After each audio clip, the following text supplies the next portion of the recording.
Who would have thought it? But the Philadelphia 76ers are the most dominant team in the NBA. The numbers indicate that no other team is tearing up the league like the Sixers are. They have played nearly 30 games already, so we have a large enough sample size to evaluate the teams properly. There is reason to believe that the Sixers should be seriously considered title contenders.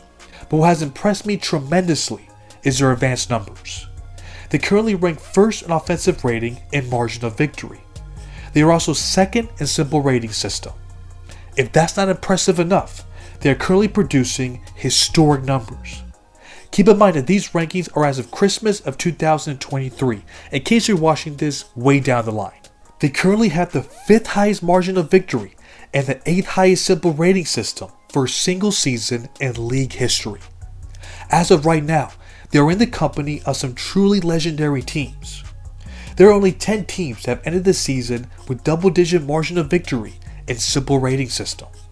Those teams are the 1996 Chicago Bulls, the 2017 Golden State Warriors, the 1972 Lakers, the 1971 Milwaukee Bucks, the 1997 Chicago Bulls, the 1992 Chicago Bulls, the 2015 Warriors, the 2016 Warriors, and the 2016 San Antonio Spurs. Only the last two teams mentioned didn't finish the season with a championship. What the 76ers are doing right now is truly special, and it should warrant the proper respect. It's fair to say that we shouldn't expect them to keep up this pace, but those numbers aren't going to go down by much. Barring any injuries, they're going to end up producing one of the most dominant seasons in league history. The reason behind their success is, of course, Joel Embiid. He is currently averaging over 35 points, 11 rebounds, 6 assists, and 2 blocks. No one has ever come close to recording that stat line. He is on pace to have one of the greatest seasons ever, and he should easily be the favorite to win the MVP. But he's not doing it alone. He has Tyrese Maxey. The Sixers have the luxury of having the best second scoring option in the league.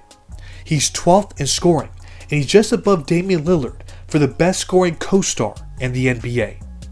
What Joel and Tyrese are doing is special.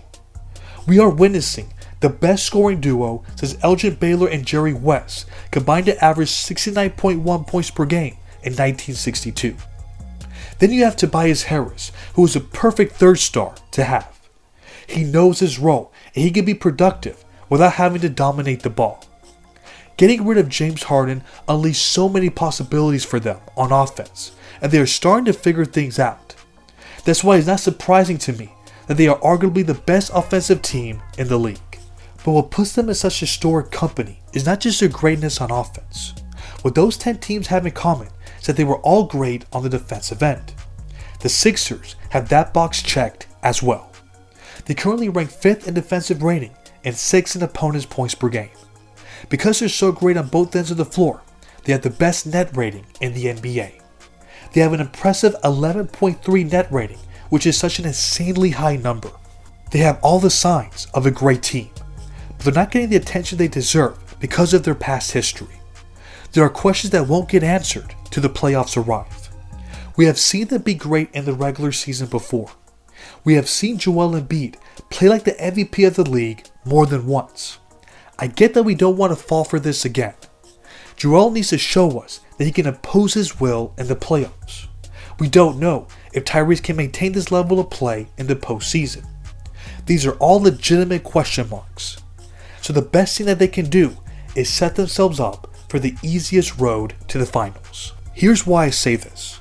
The team that's having just as dominant of a season is the Boston Celtics. They're also on pace to finish one of the greatest single seasons ever. This is the same team that eliminated the Sixers in the playoffs, and they have only gone better. The Milwaukee Bucks are also hungry to win another championship, and they have gone better with the addition of Damian Lillard. The Eastern Conference title is up for grabs for those 3 teams, so having the number 1 seed in that conference is going to be so important. They can avoid potentially playing both teams in the playoffs by simply having the best record. They are currently only a couple of games behind the Boston Celtics, and the number 1 seed is certainly within their reach. If I were them, I would do whatever is possible to have home court advantage for the playoffs. That way, if one of those series goes to a 7th game, they won't have to play on the road as they did the previous year. As an author of 2 books, I know the history of the NBA very well. I ranked the top 50 teams of all time in my first book, and I know it would be foolish to dismiss what the Sixers are accomplishing right now. What they're doing is not an accident at this point of the season. History indicates that they will have a long playoff run. I truly hope that the Sixers realize what they have and they don't give away key pieces just to acquire a player like Zach LaVine. That could be a mistake.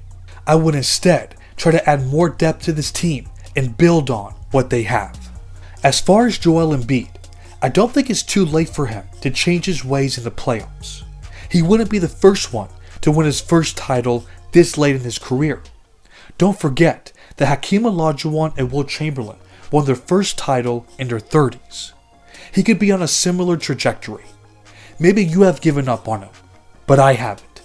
His talent is too good for him to be consistently bad in the playoffs. I think this is the year where he figures it out and starts a dominant playoff run.